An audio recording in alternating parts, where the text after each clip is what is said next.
That's interesting. I actually think that there's some magic in in breaking the sugar fast as well. So like I think, this FGF production, FGF21 production, like I just think in general, I guess I could say this as like a fair statement with almost any diet, maybe not all because absolutes aren't great, but with nearly any diet, I think it's a good idea to like have something that sort of breaks it up. And so far, what I'm noticing is when I break the sugar fast, it is so rewarding and feels so good, but also it also kind of slows me down. Like Hmm.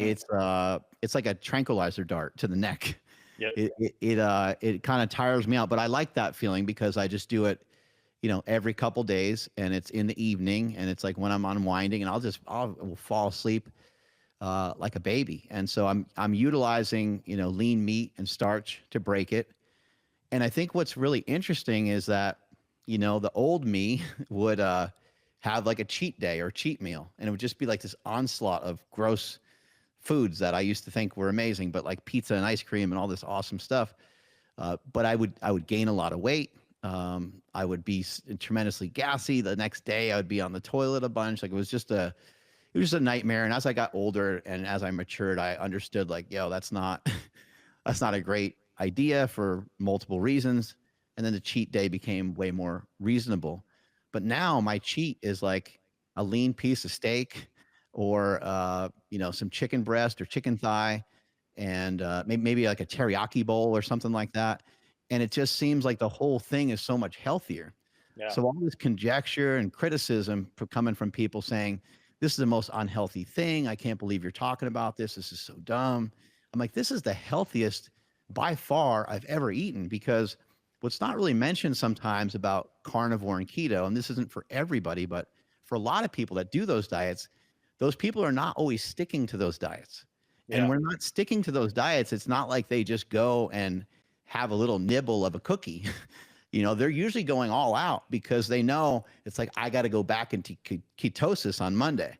And going into ketosis or going into a carnivore diet kind of feels like you're just going underwater trying to hold your breath. Yeah. And before you go underwater to hold your breath for as long as possible, you're going to take the deepest, biggest breath you're going to take. And it's going to be similar to you just like eating like a total pig before you go back to the diet. With this diet, you don't feel that because you don't have that compulsive energy in your system to like go and have this crazy behavior in between sugar fasting and breaking your sugar fast.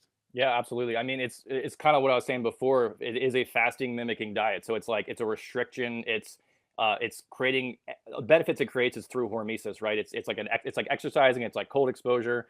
Should you exercise all day long, never recover? Should you stay in cold all day and never warm up? Should you fast and never eat food again? Obviously not. This is like you need the balance. You need the pendulum to swing. And so, yeah, it's crazy. Like you supply the body with what it needs and what will fuel it, and then when you're ready to break that fast with the sugar fast, you're using these amazing foods, but they taste freaking incredible, right? Like how good does that steak taste? How good does that Oh, that yeah. rice and the beans? It's like it's such a rewarding thing, and it's just all this healthy food. Like so, it's pretty cool, right? Oh, I'm absolutely loving it. And I made some different protocols for people to follow just because people want specifics. And so I made something called the Smelly Protocol, and just I tell people either every 1.5 days or every 2.5 days, depending on how much you want to accelerate the fat loss. That's when you would break your sugar fast and you would have lean meat, starch, vegetables. And then I'll usually tell them on the weekend, maybe you can let off the reins a little bit and go ahead and have, sugar fast like through the morning. And then post workout, because so many people that listen to me they love to train. I'll say, that's when you can get more starch and get lean meat and stuff like that. I think when it comes to starches, when it comes to things like bananas that have a little bit more starch, obviously the more yellow or the more brownish that a banana starts to become, the more sugar that it has. Mhm. So that's something to consider. And dates, I haven't had a problem with dates. I've been eating like I love dates. I can't even believe uh, how good they taste. They're absolutely amazing. You put it in the refrigerator, and it's almost like little like frozen chunks of honey. Like the sweetness is like next level. Oh, I It haven't just tried makes that. me think like when it comes to like, nature, uh, just how amazing nature is, because all the high fructose corn syrup, all the things that big food has tried to do are just simply things that are trying to mimic maple syrup and honey and Mhm. things like dates that we have.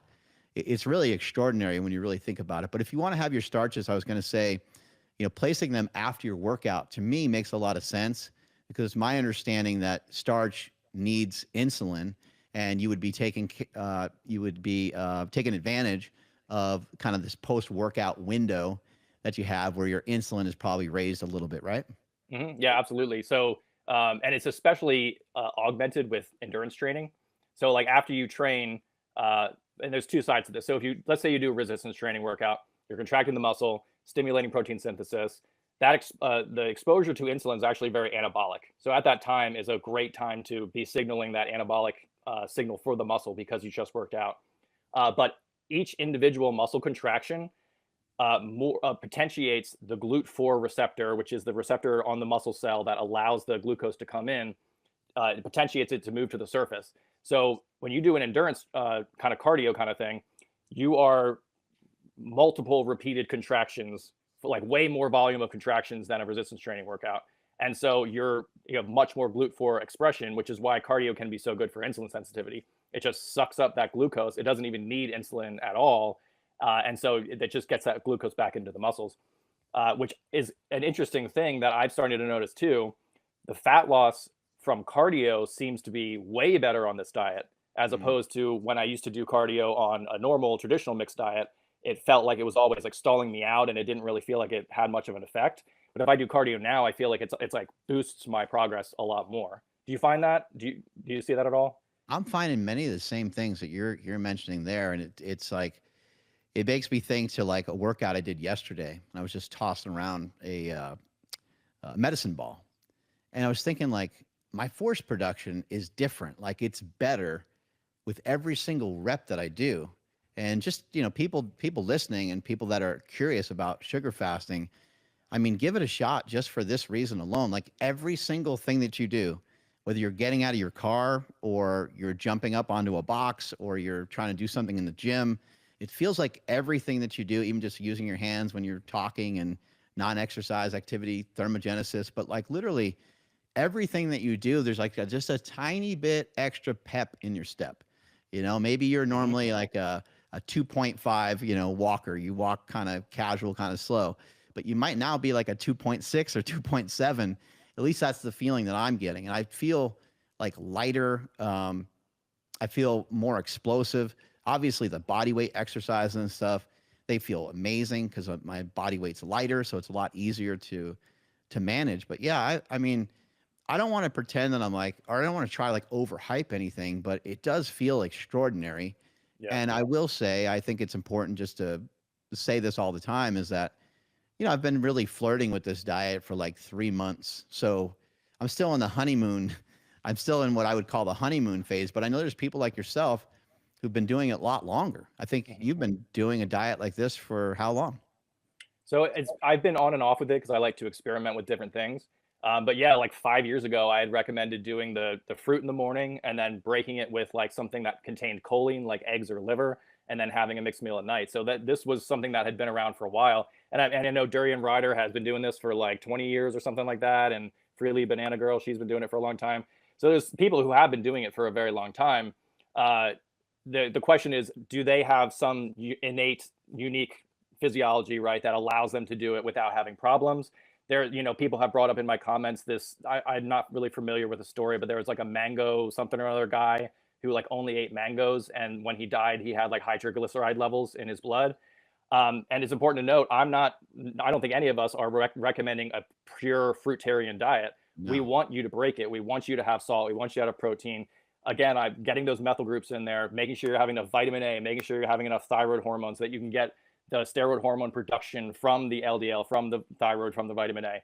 Like that's what creates that vitality. That's what creates all the good things, like the sex drive, the skin, the hair, the nails, the digestion, the sleep. All of that stuff comes from making sure that you're in that youthful state, which doesn't mean just eat fruit all day and that's it. So I think it's worth noting that, for the long term, there are people who are doing it successfully. We're not saying only eat this food forever. we're saying splice it in here and there, you know, experiment with it, see how it feels. One of my friends, when I started doing this, I had him try just one day, right? You're going to go work out in the afternoon. This one day, just have a bunch of fruit in the morning. Like when you're hungry, just eat some fruit, have some honey, have some fruit juice, go straight into your workout. He was like, dude, I have never had that good of a workout. He was like, I was like pumped up and I had so much energy and I just felt so good. And it's like, okay, cool. Something good is happening, right? If that's happening, something good is happening. Maybe we can have a conversation, a nuanced conversation about like, okay, is that sustainable? Do you need to be supplying other nutrients? Is it having some long-term effect? But you can't deny that if you're feeling that good on something so natural, that something good isn't happening, at least in the short term, right? Mm. Mentioning that you're basically having some sort of meat, uh, once a day. I'm sure maybe even after dinner you're eating something extra, but still probably staying fairly healthy. When it comes to the fat consumption around, where are you at in terms of like your grams? Usually, are you trying to stay below a certain amount, 50, 60? Like, where do you think your fats are? Yeah, so probably, I mean, some days I don't really track right now, but probably some days like pretty damn low, like maybe like 20 to 30 grams. And it's not like I'm purposely trying to do that other than the general make sure you don't overdo it. It's just that when I have that big meal, I want the starch, I want the protein, and basically fats are just tag-alongs. Like I might use a little bit of oil for cooking veggies. I might have avocado if I'm doing like a rice bowl or something like that.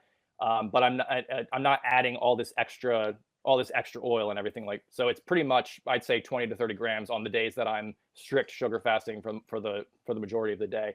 If I train, I might break sooner. I might break the fast a little sooner and have a little more protein, but usually I'll keep that lean anyway. So You mentioned liver and you mentioned choline a couple times, so I think it's important to talk about that. Obviously, liver is like nature's multivitamin. It's just mhm. packed with so many different things. Are you actually eating liver, or are you using liver supplement? I try to eat liver. It's kind of one of those things that it's like, it doesn't taste the best all the time. You have to find ways to make it taste better. I've done it before where I've whipped it into a pate. Most pate recipes use like a ton of butter, and so it's, you don't want to do that, obviously. Right. But that's a better way to consume it, I think. So I'll consume liver here and there, but otherwise I'll either use supplemental forms or I'll make sure that I'm getting the nutrients that I need through other foods or through supplementation. But I try to eat as much liver as I can, and not more than once a week, but probably more like every other week, something like that.